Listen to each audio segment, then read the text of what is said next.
మరి మా లెనిన్ రెండో కూతురు బర్త్డే ఉన్నది. మరి ఆ బిడ్డ గడిచిన సంవత్సరాలంతా దేవుడు ఆ బిడ్డని కాపాడి మరొకసారి నూతన దినాన్ని ఆ బిడ్డకి ఇచ్చినందుకు ఆ దేవాతి దేవునికి మహిమ చెల్లించుకుంటున్నాను. మరి ఈ ఎపిసోడ్ని కూడా దేవుడు ఇంకా దీవించి ఆశీర్వదించి వారే దీనికి స్పాన్సర్ చేస్తున్నారు. ఇద్దరు బిడ్డల బర్త్డే ఉన్నది. మరి మీరు కూడా మీ కుటుంబ ప్రార్థనలో జ్ఞాపకం చేసుకోండి. నిస్సికి ఇచ్చిన జన్మదినాన్ని బట్టి ఆ దేవాతి దేవునికి వందనాలు తెలియపరచుకుంటున్నా. Wish you happy birthday Nissi తల్లి. దేవుడు దీవించి ఆశీర్వదించును కాక. దేవుని నామానికి మహిమ కలుగును కాక. ఈ సాయంకాల సమయంలో ప్రార్థనా శక్తి అనే టీవీ కార్యక్రమం వీక్షిస్తున్న విశ్వాసులందరికీ ప్రభువైన యేసుక్రీస్తు నామమున మీకు శుభములు తెలియపరచుకుంటున్నాను. మీరు బాగున్నారా? మీరు బాగుండాలని ప్రతినిత్యం ప్రార్థన చేస్తూ ఉన్నాను. మీ కొరకు ప్రార్థిస్తున్నాం. మీరు అనేక మంది ఫోన్ కాల్స్ చేస్తూ ఉన్నారు. అమ్మ మరొకరు ప్రార్థించండి, మీ ప్రార్థనలో మమ్మల్ని జ్ఞాపకం చేసుకోండి అని ప్రార్థన చేస్తున్నారు, మాట్లాడుతున్నారు. దేవునికి వందనాలు. కానీ మీరు ఎప్పుడు ప్రార్థన చేస్తారు బిడ్డలారా? మీరెప్పుడు దేవుని సన్నిధి కూర్చుంటారు? మీరెప్పుడు కన్నీరు కారుస్తారు? మీరెప్పుడు దేవునితో మాట్లాడతారు? మీరెప్పుడు ఆయనతో సహవాసం కలిగి ఉంటారు? ఆయనతో మాటలు వినాలని ఎప్పుడు ఆయన సన్నిధిలో మీరు కూర్చుంటారు? మీరు కూర్చోవాలని నేను ఇష్టపడుతున్నాను. ఆయన కూడా ఇష్టపడుతున్నాడు. గడప యొద్ద నా దగ్గర కాచుకొని కూర్చొని ఉండండి అంటున్నాడు. అనుదినము నా గడప యొద్ద కాచుకొని ఉండండి అంటున్నాడు. అనుదినము ప్రతి క్షణము ఆయన సన్నిధిలో కూర్చొని ప్రార్థించుకోమంటున్నాడు. నా గడప దగ్గరికి రండి బిడ్డ, మీకేం కావాలో, మీరు ఏ వేదనతో ఉన్నారో, ఏ బాధతో ఉన్నారో, ఏ దుఃఖంతో ఉన్నారో నేను మీ కష్టం తీరుస్తాను అంటున్నారు. ఎవరంటారేంటి మనల్ని? ఎవరనరు. మన జీవం గల దేవుడు, మన కొరకు ప్రాణం పెట్టిన దేవుడు, మనల్ని ఆయన విలువైన రక్తం ద్వారా మనం కొనుక్కున్న దేవుడు, మన దేవుడు గొప్పవాడు. ఈ లోకంలో శ్రమలు, కానీ ఈ శ్రమలన్నీ ఎప్పటికుంటాయని నేను ప్రతిసారి చెప్తూనే ఉంటాను. కానీ మనల్ని నడిపించి చనిపోయిన తర్వాత మనం ఎక్కడికి వెళ్తాం అనేది ముఖ్యం. పరలోకానికి మనం చేరాలి అని అంటే, దేవునితో మనం సహవాసం కలిగి ఉండాలంటే, దేవునిలో మనం జీవించాలంటే ఇప్పుడు ఆయనతో గడిపితేనే అప్పుడు మనం ఆయనతో జీవిస్తాం. అలాంటి కృపదేవుడు దయచేయాలని నేను కోరుకుంటున్నాను. బాగున్నారు కదా? బాగుండాలని ప్రతినిత్యము మీ కొరకు కన్నీటి ప్రార్థన చేస్తున్నాము. తెల్లవారుజామున లేసి ప్రార్థన చేస్తున్నాను.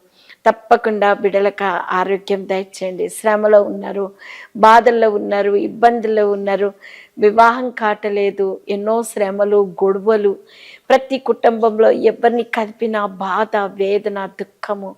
ఈ దినాల్లో అయితే మరీ ఎక్కువగా సాతానుడు బహు కొంచెమని ఉగ్రుడై భూమి మీదకి దిగివచ్చి ఉన్నాడు. కాబట్టి వాడు ఏర్పరచబడిన వారు సైతం కూడా లాగేస్తూ ఉన్నాడు.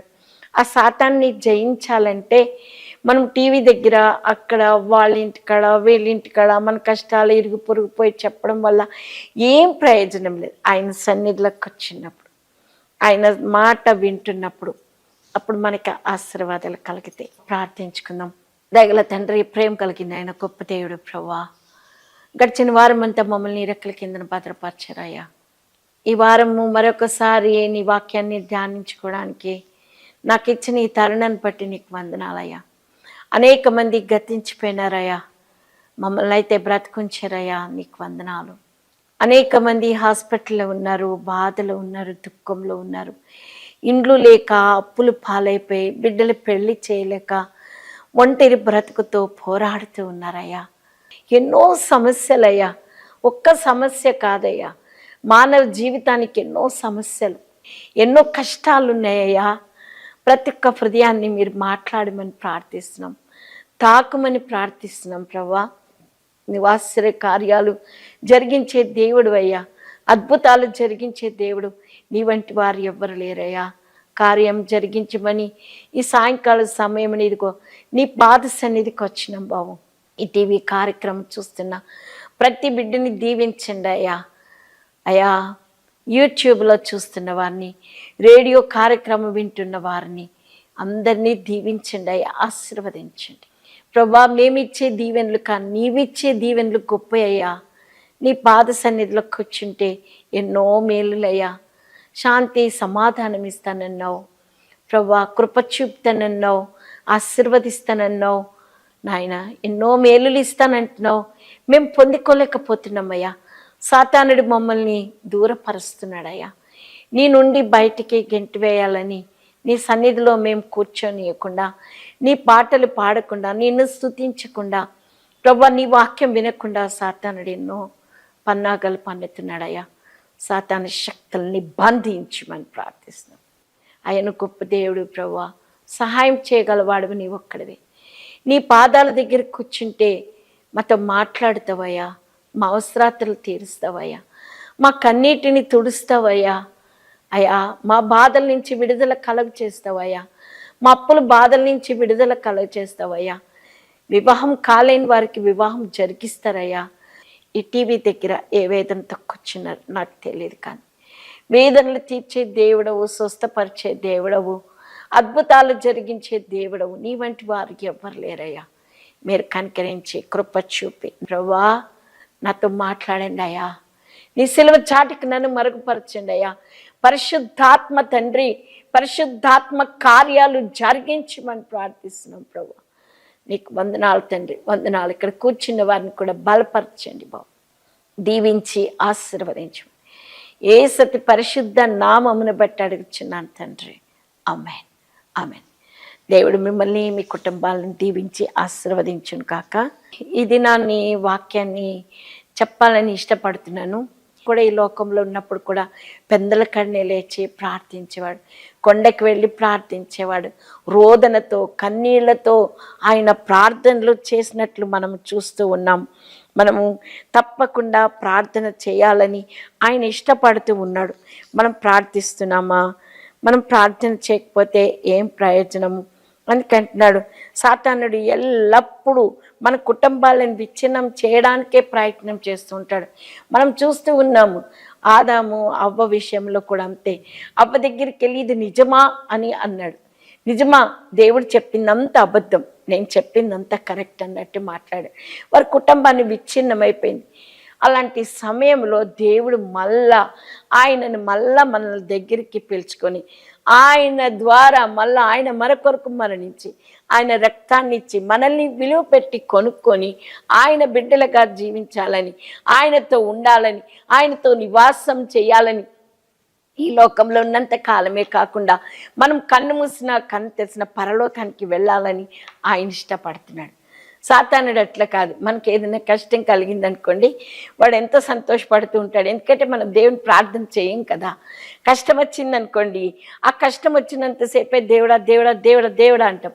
ఆ తర్వాత కష్టం వెళ్ళిపోయింది అనుకోండి, ఇంకా దేవుని మర్చిపోతాం. మేలులు జరుగుతుంటాయి అనుకోండి, మర్చిపోతుంటాం. ప్రార్థన ఉండదు. కానీ ఒకరోజు ఒక ఆమె ప్రార్థన చేయడం మనసు 24 గంటలు పని పని పని పని పని పని పొద్దున్న లేచినప్పటి నుంచి అన్ని పనులు చేసుకుంటూ ఉన్నది. ప్రార్థన రాత్రి రాగానే అలసిపోతుంది. ఇంట్లో పనులు, బయట డ్యూటీ, పిల్లల పనులు, భర్త పనులు, ఇవన్నీ ఇంట్లో పనులు అన్నీ చేసుకుంటూ సాయంకాలం కాగానే ప్రార్థన చేయి. ఒకరోజుని ఆమె పడుకుని అనుకుంటుందంట, అయ్యా క్షమించండి అయ్యా, క్షమించండి అయ్యా, క్షమించండి, ఓపిక లేదయ్యా ఇంకా నాకు, నేను ప్రార్థించుకోలేకపోతున్నాను, పండుకొని ప్రార్థన చేస్తానయ్యా, ఏమనుకోకండి అయ్యా, అయ్యా క్షమించండి అయ్యా, ఈ పనుల భారం ఇవన్నీ నువ్వు పెట్టినయే కదయ్యా, నాకు ఈ పనులన్నీ చేసుకుంటున్నానయ్యా, చేసుకోవడం మూలని నేను ప్రార్థించుకుని నీకు సమయం ఇయ్యలేకపోతున్నానయ్యా, మన్నించండి అయ్యా.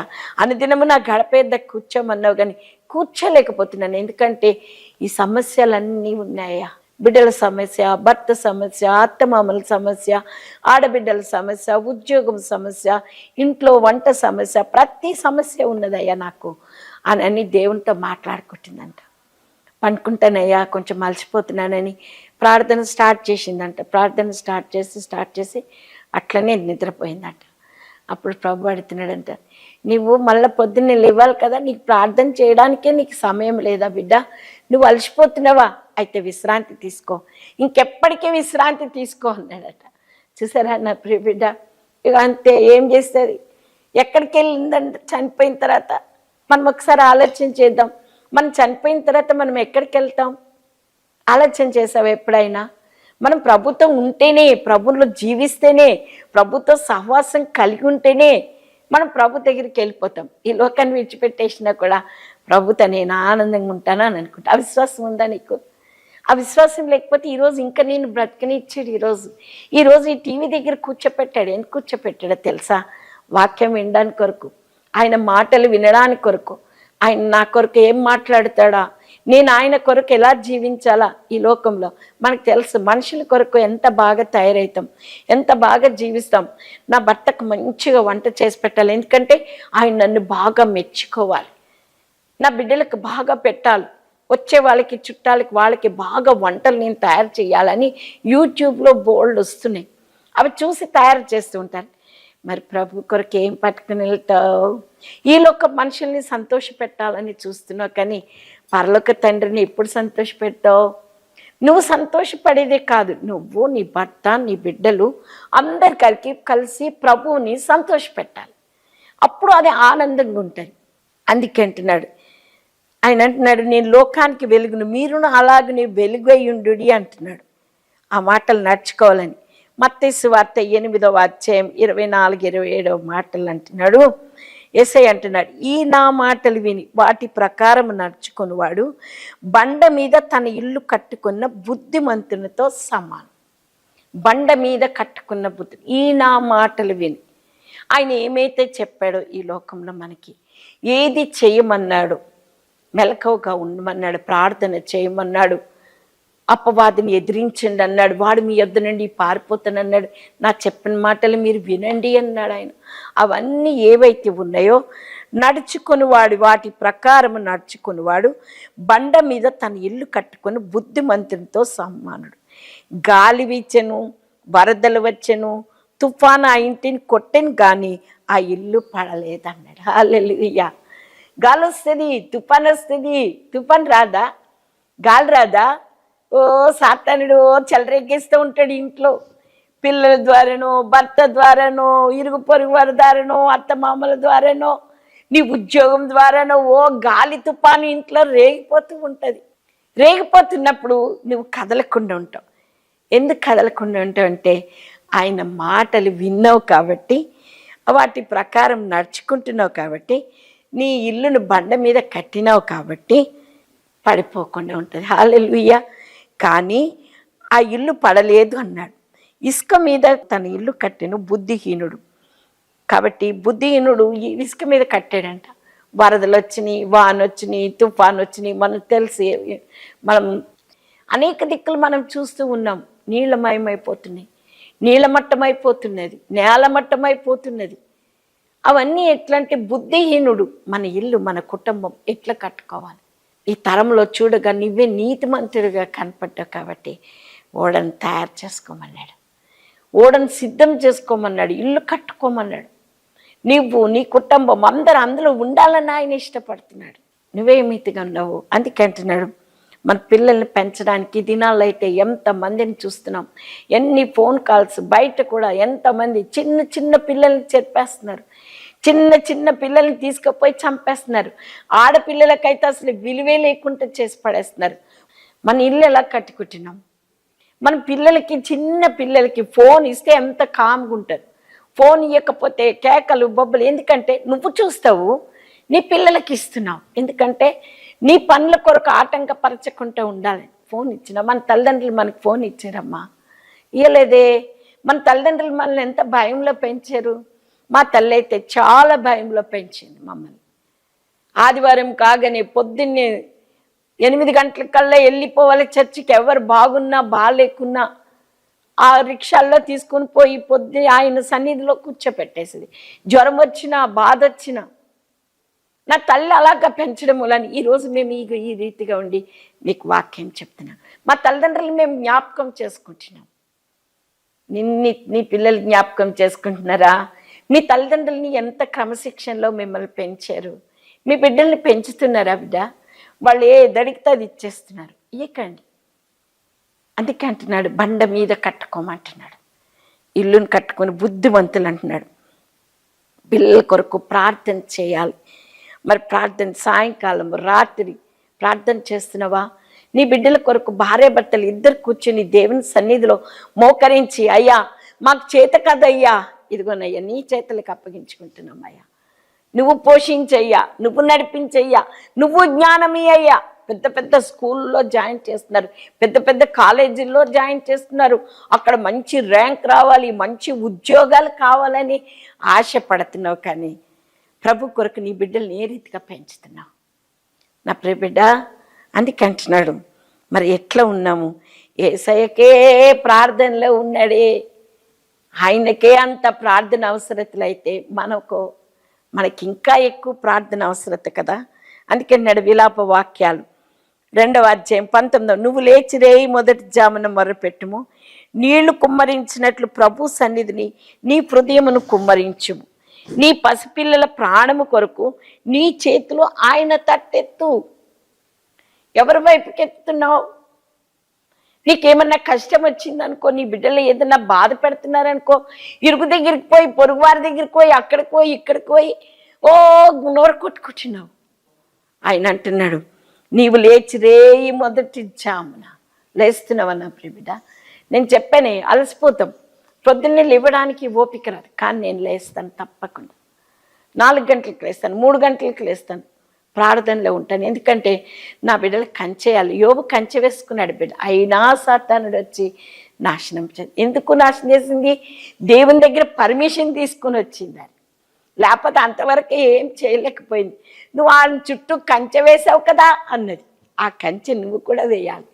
ఆ సాతానుడు వెళ్ళి పరలోకానికి వెళ్ళి ఆ దేవునితో మాట్లాడినప్పుడు, అమ్మో ఆయన చుట్టూ వాళ్ళు కంచేశారు కదా అంటే, నువ్వు దేవునితో ఉన్నప్పుడు ఆయన నీ ఇంటి చుట్టూ, నీ బిడ్డల చుట్టూ ఆయన కంచె వేస్తాడు. లేకపోతే కంచె వేయరు, ఎవ్వరు వేయరు నా ప్రియబిడ్డలారా.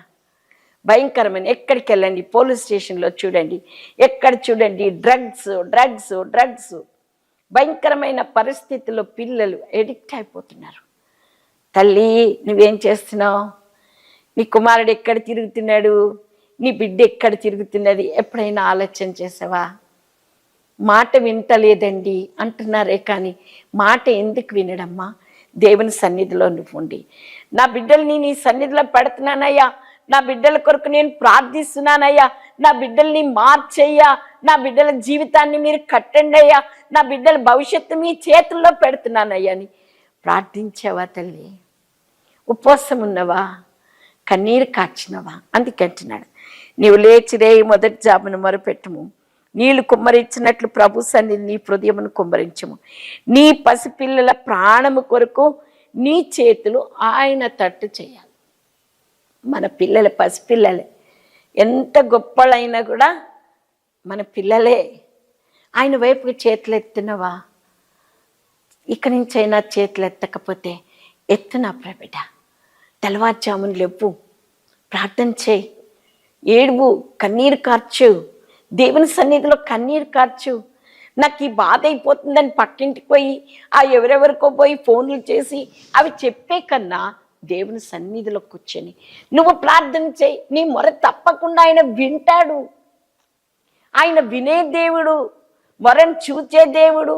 మనం చూసినాం కదా, ఐగుప్తు చెరలో నుండి ఇశ్రాయేల్ జనాన్ని వాళ్ళు పెట్టే బాధ, హింస చూశాడు ఆయన, మొర విన్నాడు. ఈరోజు నీ మొర వినడా? తప్పకుండా వింటాడు. ఆ చెరలో నుండి తప్పించిన దేవుడు నిన్ను తప్పించడా? వెట్టి పనుల్లో నుండి విడిపించిన దేవుడు నిన్ను విడిపించడా? నీ కృప చెప్తాడు. అందుకే అంటున్నాడు ఇర్మియా గ్రంథం 9వ అధ్యాయం 20వ వచనంలో, వీధుల్లో పసిపిల్లలు లేకుండాను, రాజమార్గములలో యవను లేకుండాను వారిని నాశనము చేయుటకే మరణము మన కిటికీలు ఎక్కుచున్నది, మన నగరులలో ప్రవేశించుచున్నది. కావున స్త్రీలారా రోదనము చేయండి, ప్రార్థన చేయండి, పెందల కన్నే లేచి ప్రార్థన చేయమంటున్నాడు. ప్రార్థన చేశాడు. ఈ వాక్యం వింటున్న నా ప్రియ బిడ్డ, నువ్వేరెత్తుకున్నావో నాకు తెలియదు, కానీ నువ్వు నిజంగా ప్రార్థన చేస్తే దేవుడు తప్పకుండా నీ మొర ఆయన వింటాడు. దేవుడు తప్పకుండా నీ పట్ల ఆయన కార్యాలు జరిగిస్తాడు.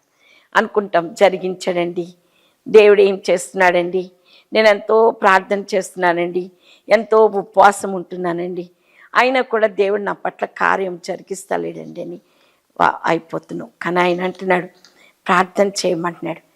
అరుణోదయాన్ని లేచి మరి యోబు ప్రార్థించినట్లు మనం చూస్తున్నాం. ఆయన కాపాడే దేవుడు, ఆయన భద్రపరిచే దేవుడు, నడిపించే దేవుడు, పిల్లల్ని కాపాడే దేవుడు.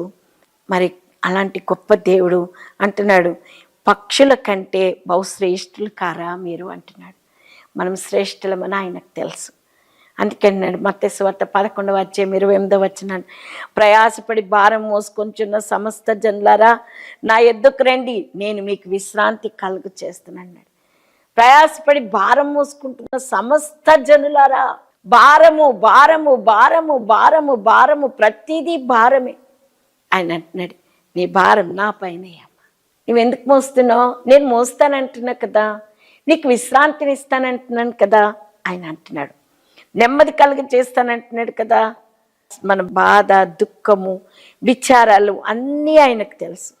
ఈ దినాల్లో చాలామంది భారం పెట్టుకొని, ఎందుకులే నా బ్రతుకు, ఎందుకులే ఈ జీవితం, ఎందుకులే నేను చచ్చిపోతే బాగుండు. ఒక ఆమె ఫోన్ చేసి అంటుంది, అమ్మ ఎందుకమ్మా బ్రతకాలి, ఎవరి కోసం బ్రతకాలమ్మా, నా పిల్లలు ఎవ్వరు నన్ను చుట్టలేదమ్మా, నా భర్త నన్ను ఇచ్చిపెట్టి వెళ్ళిపోయిందమ్మా, నేను ఎవరి కోసం బ్రతకాలమ్మా, నా పిల్లలు ఎన్నో మాటలు అంటున్నారమ్మా, నేను కష్టపడి పని చేయలేకపోతున్నాను, నా ఒంట్లో ఆరోగ్యం బాగోలేదమ్మా, నేను చాలా వేదనతో ఉన్నాను. ఈరోజు మీ వాక్యం విన్నానమ్మా, చచ్చిపోవాలనిపిస్తుందమ్మా నాకు, కానీ మీ వాక్యాన్ని విన్నాక బలపడుతున్నాను. అలాగే ఎంతోమంది ఉన్నారు. ప్రియబిడ్డ, చనిపోతే ఎక్కడికి వెళ్తావా? పరలోకానికి వెళ్తావా? నరకానికి వెళ్ళిపోతావు. నువ్వు ప్రభువుని అంగీకరించి, ప్రభువు నా రక్షకుడని నోటితో ఒప్పుకొని హృదయమందు విశ్వసించిన ఎడల నువ్వు రక్షింపబడతావు. ఈ కష్టాలు బాధలు వచ్చినాయని ఆత్మహత్య చేసుకుంటే పరలోక రాజ్యానికి వెళ్ళరు. నేను చాలాసార్లు అనుకున్నాను, ఎందుకు ఈ బ్రతికెందుకు, నేనే సాక్షిని, ఎవరో కాదు.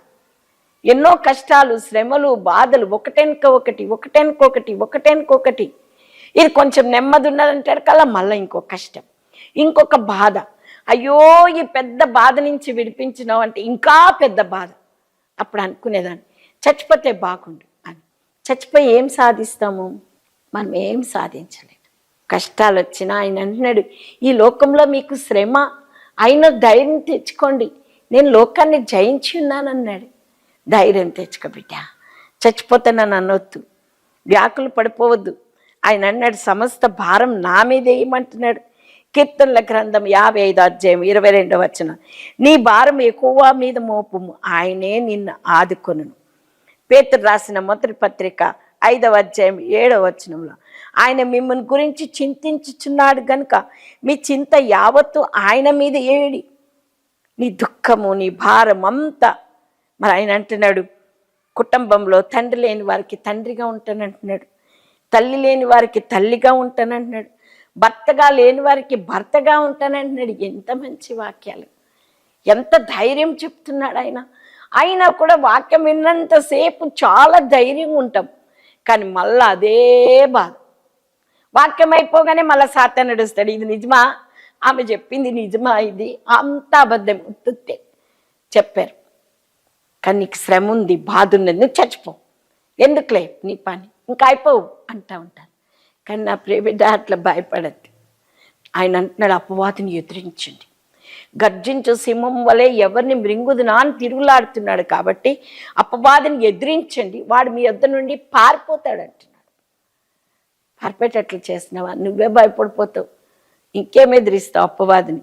ఎదిరింటోళ్ళు వచ్చి నువ్వు ఇలాగమ్మా అలాగమ్మా అన్నారంటే వాళ్ళతో మనం కొట్లాడేస్తూ ఉంటాం. కానీ అట్లా చేయొద్దు అంటున్నాడు. అందుకే ఎవ్వరు లేరు అనొద్దు అంటున్నాడు. ఆయన కుటుంబంలో నెమ్మదిస్తానంటున్నాడు, శాంతి ఇస్తానంటున్నాడు, సమాధానాన్ని ఇస్తానంటున్నాడు. ఇంకేమంటున్నాడంటే ఆయన అంటున్నాడు, కీర్తనల గ్రంథము 147 13-14 మనం చదివితే, ఆయన నీ గుమ్మంలో గడియలను బలపరుస్తాడంట, నీ మధ్యను నీ పిల్లలను ఆశీర్వదించును, నీ సరిహద్దులలో సమాధానం కలగజేయును, మంచి గోధుమలతో నిన్ను తృప్తిపరచును అంటున్నాడు. హల్లెలూయా, హల్లెలూయా. గుమ్మాల గడియలు బలపరుస్తాడు, నీ మధ్యను నీ పిల్లలను ఆశీర్వదిస్తాడు. నీకు కావాల్సింది ఇంక అంతకన్నా ఏమిటమ్మా? ఆయన గడపెద్ద కాచుకోమంటున్నాడు, ప్రార్థన చేయి, నన్ను అడుగంటున్నాడు, నేను నీకు సహాయం చేస్తానంటున్నాడు. ఇంకేమంటున్నాడంటే కీర్తనల గ్రంథం 115:14 యెహోవా మిమ్మును మీ పిల్లలను వృద్ధి పొందించును, యెషయా గ్రంథం 54:13, నీ పిల్లలందరూ యెహోవా చేత ఉపదేశం పొందుదురు. ఎప్పుడు ఇవన్నీ నీకు కలుగుతాయంటే దేవుని నువ్వు నమ్మినప్పుడు, దేవుని మార్గంలో నీ బిడ్డల్ని పెంచినప్పుడు. అందుకంటున్నాడు, అన్న ఇంట్లో ఉన్నది కూర్చుంది ప్రార్థన చేస్తుంది, దేవాలయంలో సమూయేలు స్వరం విన్నాడు. నీ బిడ్డ నువ్వు ప్రార్థన చేస్తున్నావా నీ బిడ్డల కొరకు? సామెతల గ్రంథము 20:7, నీతిమంతుల పిల్లలు వారి తదనంతరము ధన్యులగుదురు. యెషయా గ్రంథం 44:3 అంటున్నాడు, నీ సంతతి మీద నా ఆత్మను కుమ్మరించెదను, నీకు పుట్టిన వారిని నేను ఆశీర్వదించేదను అన్నాడు. నీకు పుట్టిన బిడ్డల్ని ఆశీర్వదిస్తానంటున్నాడు, నీకు సహాయం చేస్తానంటున్నాడు, నీ సంతానాన్ని విస్తరింపచేసేదని అంటున్నాడు.